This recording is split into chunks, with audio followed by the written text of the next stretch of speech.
that kind of another conversation explores the art of thinking beyond the obvious. And today I have my special guest.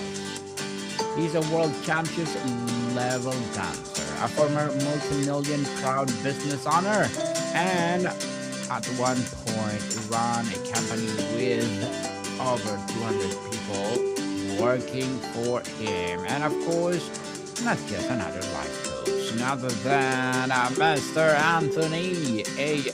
Noble. Welcome, Mr. Anthony on Abstract Essay. And can you please introduce more about yourself that I missed? Hiya, Well, thank you for that lovely invitation. That was very kind. I've been a successful millionaire, businessman, and then I lost all my businesses.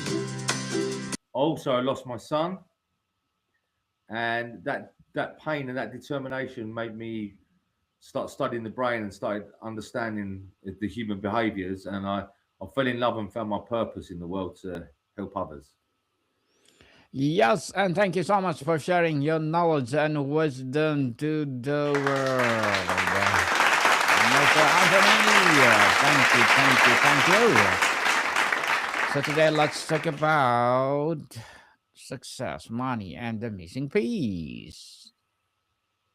Many high achievers speak of hitting a major goal, the promotion, the financial target, or only to feel surprising emptiness. From your perspective, what is actually happening in that moment? Why does the finish line often feel like a mirage? I would say most of the times, or that I have with most of my clients is like for me, for instance, when I was a child, I come up with my parents didn't have much money, and I was told that success is money and having your own business, and so I spent all my energy and all my time trying to build a business. And when I did build the business and I was successful, I just felt numb. I didn't feel I was proud, but basically it's like putting your ladder against the wrong wall. It wasn't something I was happy doing. I didn't enjoy it, and I had internal insecurities and issues and that I hadn't addressed.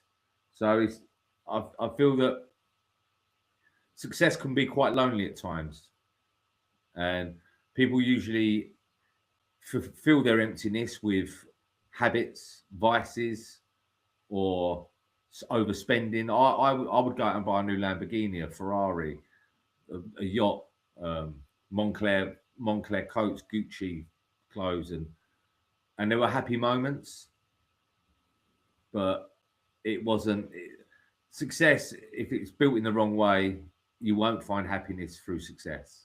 I know that for a fact. Hmm. Empowering answer. Mr. Anthony, people who are, by all external measures, Yes. successfully by wealthy still pick or speak of something missing. What are the most common words they use to describe that gap? Is it lack of purpose, connection, freedom, or something else entirely? Great question. Great question. Uh, a lot of my clients or a lot of people I work with, on my own personal experience, I felt very alone, very lost, um, Yes. and I had no purpose. All I was doing it was for was money in the end. You should have a purpose. Yeah, 100%. If you have no purpose and you have no goal, then you're just reacting to situations in life. You're not you true to you. If it doesn't matter if it's cleaning the streets or being a vicar, being a nun, being a chef, being a I know someone that was very, very wealthy and had a great job, but all she wanted to do was be a pastry chef. And then Mm. she ended up moving to France and becoming one of the best pastry chefs in the world. And she'd get there, but it's amazing, amazing woman. That'd be awesome. Purpose, people, purpose. Not living without purpose is nothing.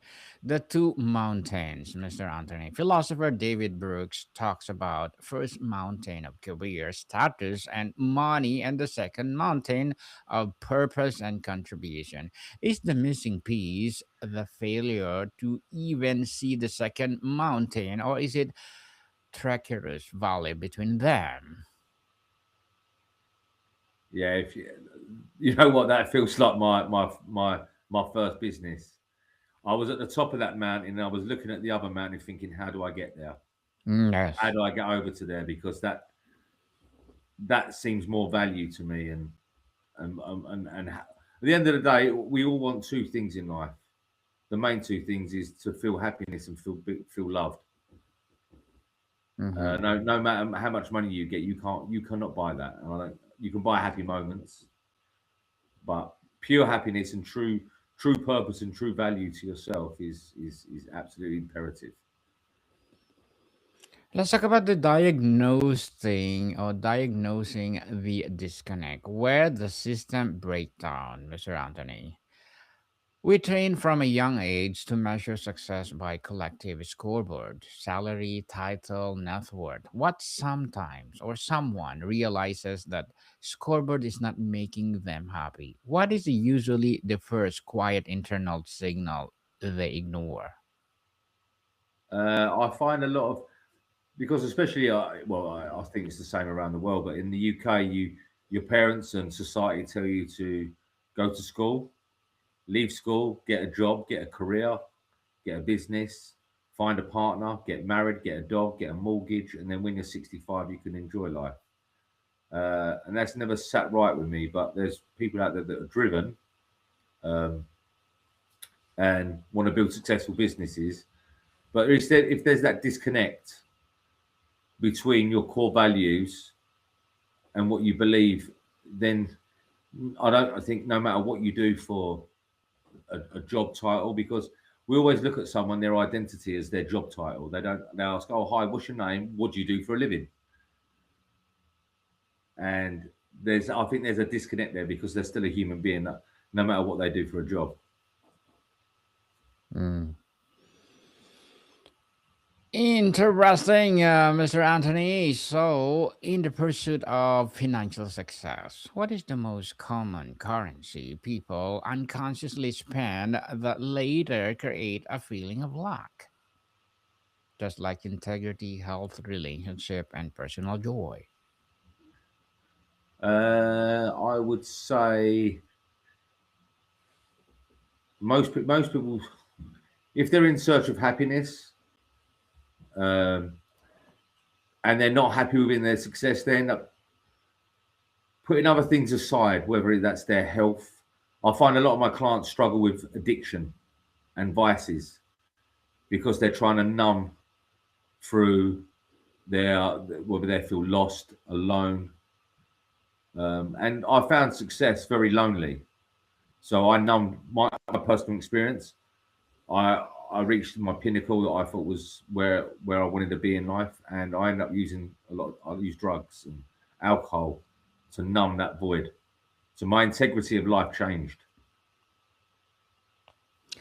To numb that void. Well, Mr. Anthony, how does acquisition of money or status often unintentionally create a barriers to the very things that generate true fulfillment, like authentic connection, vulnerability, and the sense of belonging? Yeah, very true. Very good question. I was blindsided because I was so money orientated. I sort of lacked empathy. I lacked love and connection with my partner at the time because I was so focused on money because that's all I was driven by. And then when you get there, you miss that love and connection. So a lot of people get blindsided by the money, I would say, or the status, the achievement. It was always, I remember when I made my first million, then it was, oh, it's not enough. I want to make 2 million. Then it was 5 million. Then it was 10 million. It was always moving the goalpost. Mm. So, Mr. Anthony, neuroscience shows we adapt at new levels of wealth, a phenomenon called hedonic adaptation. Yeah. How does these biological realities sabotage our belief that just a little more will finally be the answer? Yeah, adaptation is crazy. It's like you get used to a level of wealth, like your baseline, and then it just becomes the norm. And then it keeps going up and it never stops. But I think for me, to find true wealth and happiness, you have to be so in tune with your values and your purpose. I go on about it all the time. It's so important because you can build the most successful business in the world, but if it doesn't light your spirit and make you happy, you have to be doing it for another reason. You have to be doing it for more than just money, because you're constantly going to be chasing the next best thing. Constantly, it's never going to be enough. The next big, I said the next big thing, people like that. We just get more and more. I need more. Yeah.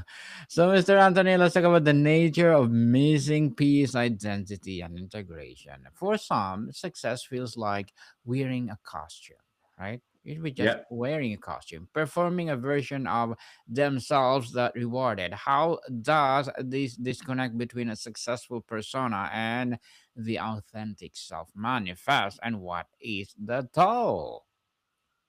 Massive, massive question. I would always put a mask on because I was successful, but I had to put that mask on. But after a while, it gets so tiring because it's just, yeah, it just doesn't feel authentic. It felt everything was false, and after a while, it ends up grating on you. It's too much. You're not living to your values. I wasn't living to my beliefs, and yeah, it's tiring. It's really tiring. Indeed, it's tiring, people. And Mr. Anthony, is a part of missing peace simply the inability to give oneself permission to enjoy the success and money they've earned? So, where does the guilt over unworthiness come from? Um, I think, like for me, for my own experience, I had issues like insecurity. Um, I had traumas from a child I hadn't dealt with. I'd suppressed everything. Um, so I was basically trying to build a business to prove to myself that I was approved of. Do you know what I mean? So Mhm. it wasn't. There was always that mask and that disconnection of my true self. Mhm. So, beyond the transaction, Mr. Anthony, if early success is often transactional, effort for reward, what is the relational component that must be integrated later? Is it about relating to your money, your work, or your community differently? Sorry, that broke up. Would you repeat that one again? Sorry. No worries. If early success is often transactional, what is the relational component that must be integrated later? Is it about relating to your money, your work, or your community differently? Um, I would say community, how I can serve others. It's the biggest and kindest and the best transaction I think you can ever make. Money will always come. I mean, if you've got that drive and that intuition, um, that transaction for me, the greatest transaction is serving others. Community is important, people. It's something you can cling to. Community, community. So let's talk about the legacy versus ledger, Mr. Anthony. When focus shift from a net worth statement to a legacy statement, what fundamentally changes in a person's day to day decisions and sense of fulfillment? Yeah, massively. When I was building a business, I was just worried about net worth. That's all I cared about was financial money. How much was I worth financially?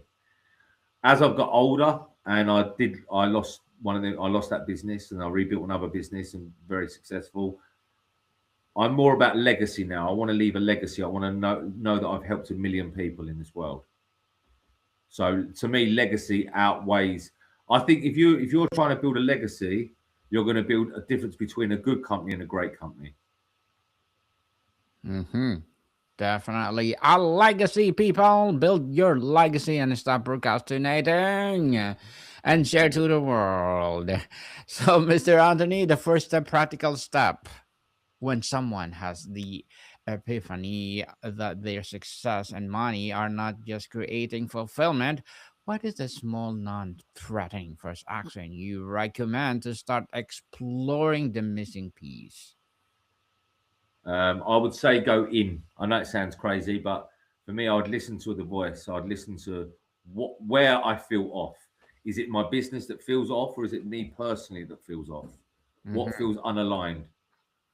And then I would work on what feels unaligned. Is it something I can control? Is it something I can't control? Because you feel it for a reason.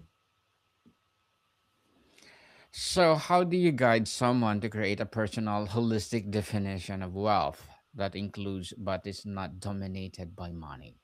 What categories must be in the list or on the list? I always say honesty. Like be honest with yourself. Really listen. I don't know if anyone on here is spiritual, but I believe in. I'm not religious, but I believe in God, the divine source. Um, that you're given thoughts and feelings for a reason, and if you listen to your heart and your soul, or you get an idea and a vision to build some kind of business, it's got to have purpose and goal behind it, and give it the action that is required. Um, but for you to be fulfilled with it, you've got to be doing something with purpose. I go on about purpose all the time because it's so important. If you can find your purpose, you have something, a reason greater than yourself. Mm-hmm. So, from accumulation to circulation, Mr. Anthony, a key shift seems to be moving from seeing money or as a something to hoard or to tool for expression and impact. What mindset shift needs to happen for that circulation to feel joyful, not scary? I've always had the mindset where I was a bit crazy with money, so I did overspend on certain things. But I've always had, to me, money is just energy. So that if I give, the more, like, I would always want to help people, and I feel if the more I held it, the less I got. The more I gave and helped serve others, it coming in abundance. It's crazy, but to me, if you're running a business, you got to look at risk assessment. You got to look at the risk all the time. If I'm going to give money to a certain area or a certain place in my business, what is the return going to look like? Or is the return going to be some kind of kindness to someone, not just a financial gain? Can the missing piece ever be found in isolation, or does its discovery require a new community of people who share your integrated values? How Ooh. does one find or build that, Mr. Anthony? Oh, that's a really tough one because I always say to clients, solitude is amazing because a lot of people try and the world is full of noise these days. There's so much information. You go on the internet, Yes. there's information everywhere. So you've got so many people saying, do this blueprint, do this blueprint. There's there's professionals doing every industry. There's always gurus that know everything. But for me, I would always tell someone to go in solitude for an hour a day. No phone, no noise. Jot down, think how you feel, write ideas down, and maybe get an opinion. But if it feels right and it feels within your values of your business, then then go for it. I would always take the risk because it felt right within my heart, and it was within my values of my business and my personal values of life, then go for it. Yes, go for it, people. Go for it. So, Mr. Anthony, as a coach, what are your short-term and long-term goals? My long-term goal, I want to be number one in the world addiction coach. Mm-hmm. And my short-term goal is I've just filmed a documentary with Netflix on my life, and I'm trying to get that pushed out earlier than it meant to be. So that's my short-term goal at the minute. Good luck for that. Good Thank luck you. for that goals, and looking forward for more success, Mr. Anthony. Thank you So, very much. what will be your piece of advice for those people that don't want to be like you as coach?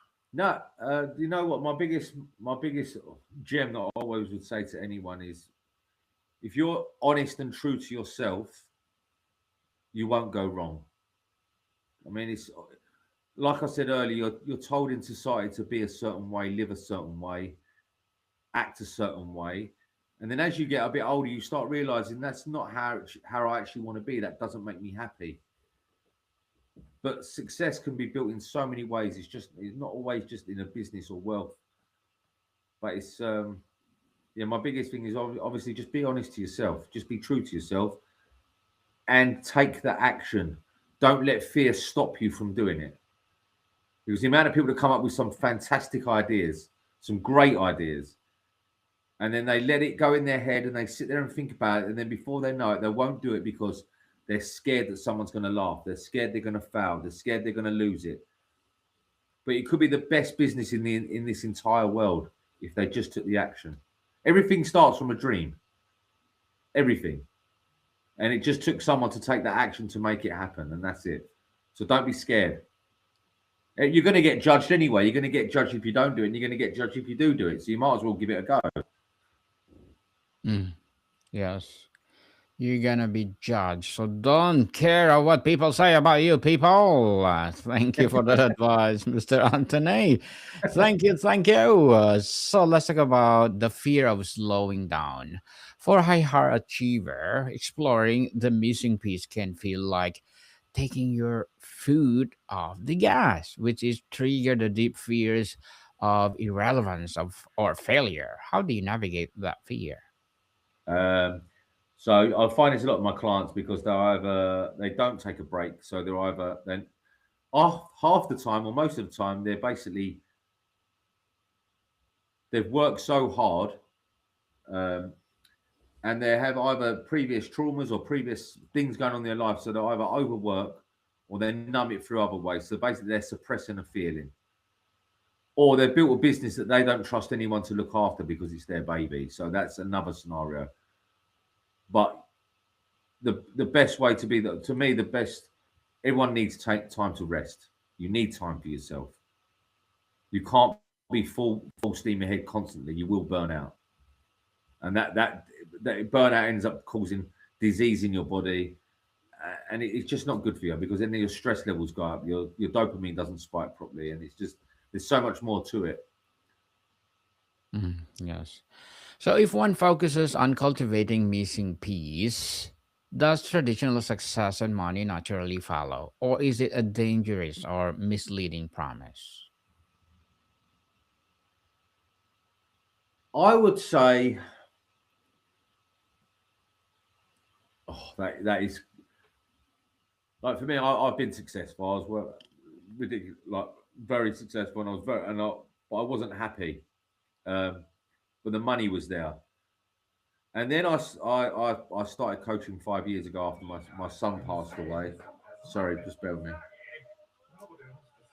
After my son passed away, I started learning coaching. I started studying the brain, and I used my experience. And the money wasn't there at first, Mm, but the more I just was consistent with the way I am and being true to myself, the money just come tenfold. So money, I would say that money, if you're following your purpose and your values, the money will come. But if you're looking to do a job just for the money or a business just for the money, I don't think you're going to find happiness. So it's a tough one, but you got to weigh up in life what you want. You either want to be happy or you want to be like rich and unhappy. But you can have both. You can be wealthy and happy, but you have to follow your purpose.